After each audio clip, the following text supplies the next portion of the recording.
गुरुदेव और माँ गायत्री के चरणों में कोटि कोटि नमन। आप सभी को प्रणाम। पिछले वीडियो में हमने सुना था कि गायत्री हमारी माता है और हम अपनी माता को ही भूल गए, और जब माता को भूल जाएंगे तो हमको उसके लाभ और चमत्कार कैसे दिखेंगे।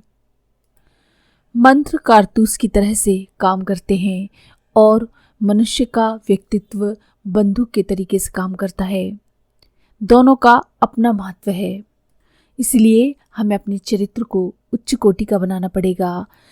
संयमी, ब्रह्मचारी, ईमानदार, नेक और शरीफ बनना पड़ेगा, तब कहीं जाकर हमारा गायत्री मंत्र सफल होगा। यज्ञ की महत्ता बताते हुए पूज्य गुरुदेव ने बताया था कि रावण के मरने के बाद यज्ञ करने पड़े थे ताकि हमारा सूक्ष्म वातावरण शुद्ध हो सके। आइए अब जानते हैं इससे आगे। पिछले दिनों 2 विश्व युद्ध हो चुके हैं, उनमें कितनी आत्माएं मारी गई हैं, कितने जीवों की हत्या हुई है, कितनी गोलियां चली, कितनी बारूद आसमान में फैलाई गई। अंतरिक्ष दूषित और गर्हित हो गया। अब जो बच्चा पैदा होता है वही संस्कार लेकर के आता है। गंदे आसमान में से जो भी वृष्टि होती है, जो भी अनाज पैदा होता है, जो भी वनस्पतियां और प्राणी पैदा होते हैं, जन्म से ही वे संस्कार लेकर आते हैं। माता पिता रोते हैं, अच्छी संतान हुई, इससे ना होती तो अच्छा रहता। ये संस्कार इस आसमान में फैले हुए हैं। भगवान श्री कृष्ण ने भी यही किया। पांडवों ने कहा, भगवान राजगद्दी मिल गई, अब हम शांति से बैठेंगे, आप बताइए हमको क्या करना है। कृष्ण ने कहा, सूक्ष्म दुर्योधन अभी नहीं मरा, सूक्ष्म कंस, सूक्ष्म जरासंध, सूक्ष्म शिशुपाल अभी नहीं मरे, केवल शरीरधारी शिशुपाल मरा है। शरीरधारी कौरव मारे गए हैं, पर सूक्ष्म कौरव मारने बाकी हैं। ये कैसे मरेंगे? राजसूय यज्ञ किया गया। उस यज्ञ से आकाश अंतरिक्ष की शुद्धि की गई। अंतरिक्ष की शुद्धि के लिए और उन सब के लिए जो नई पीढ़ी के लोग पैदा होने वाले हैं, जो समस्याओं से उलझे हुए हैं, जो संकट और कठिनाइयों से भरे हुए हैं, उन सारी मानव जाति का कल्याण करने के लिए जो यज्ञ कर रहे हैं, ये सबसे बड़ा परोपकार है। इससे बड़ा परोपकार और कुछ नहीं हो सकता। ये सारे मनुष्य जाति के लिए ब्रह्म भोज है। इससे बड़ा ब्रह्म भोज और दूसरा हो ही नहीं सकता। सारे विश्व के समस्त प्राणियों, वृक्ष, वनस्पतियों की इससे पुष्टि होती है। सब बलवान और निरोग होते हैं। यज्ञ में असंख्य मनुष्य के रोग, शारीरिक मानसिक विकार दूर होते हैं। इससे विश्व में शांति होती है। 2 महायुद्धों के द्वारा, गंदे सिनेमा और दूसरे गंदे गीतों के द्वारा जो आकाश प्रदूषित हो गया है, इसको वेद मंत्रों के द्वारा यज्ञ से दूर किया जा सकता है। इसमें सारे विश्व का कल्याण छिपा हुआ है और आप लोगों का कल्याण भी।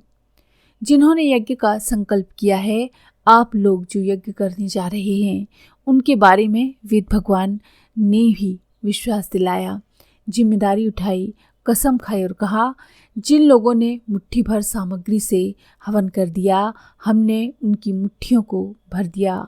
तुम घी का 1 चम्मच भर कर लाए, हवन किया, हमने तुम्हारी मुट्ठियों को घी से भर दिया। ये बैंक में जमा करने के बराबर है।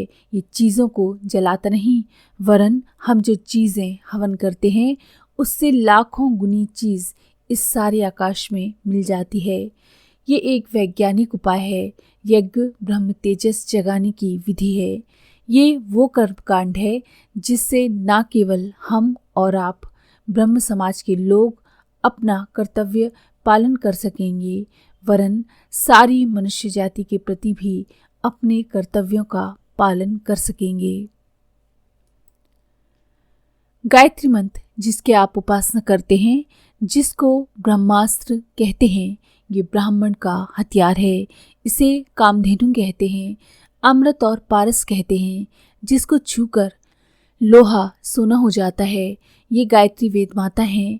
उसके प्रति अपने कर्मकांड सराहनीय हैं, लेकिन उससे भी अगला कदम आपका ये होना चाहिए कि जो भी गायत्री की उपासना करते हैं उनको सत्यवान बनना ही चाहिए, ताकि ये सावित्री, जो गायत्री का ही दूसरा नाम है, अपने गले में विजयमाला पहना सकें। ये गायत्री शक्तियों का पुंज है, देवत्व की देवी हैं, ये ब्रह्म वर्चस हैं, ये सब कुछ है। कोई भी चीज़ ऐसी नहीं जो इसके पास ना हो। ये सतयुग में भी फल देती है और कलयुग में भी फल देती हैं, पर शर्त एक ही है कि जिन जिन लोगों ने गायत्री उपासना के प्रति कदम बढ़ाए हैं उनको दूसरा कदम ये बढ़ाना चाहिए कि अपने जीवन को उत्तम बनाएं, उज्जवल बनाएं, सदाचारी, विवेकवान, शिष्ट, पवित्र और परोपकारी बनाएं। जैसे जैसे अपने को साफ करते चले जाएंगे, जीवन पवित्र और शुद्ध होता चला जाएगा। वैसे वैसे ही भगवान के नाम का रंग, गायत्री का रंग आप पर चढ़ता हुआ चला जाएगा। ये रहस्य है, चाबी है गायत्री मंत्र की और अन्य सारे अध्यात्म की। मित्रों, मैं श्री राम पर अब तक चलता हुआ चलाया और यह अनुभव निकालने में समर्थ हो सका कि ब्रह्म तेजस, जिसकी की आप उपासना करते हैं और मैं उपासना करता रहा, एक शक्तिपुंज है। इसके बराबर उपासना करते हुए जो लाभ उठाया जा सकता है, कोई दूसरा व्यापार, दूसरा लाभ और दूसरा परमार्थ नहीं। आप लोगों ने अनेक तरह के व्यापार और कार्य किए हैं। मेरा व्यापार जिंदगी भर यही रहा और मैं जानता हूँ कि इस व्यापार से कितना लाभ उठाया जा सकता है, कितना लाभ उठाया गया है। मैं चाहता हूँ कि मेरे तरीके से आप लोग भी लाभ उठाएं और उसी तरीके से लाभान्वित हो, जैसे कि आपके पूर्व पुरुष लाभान्वित होते रहे हैं। आज की बात समाप्त। ओम शांति।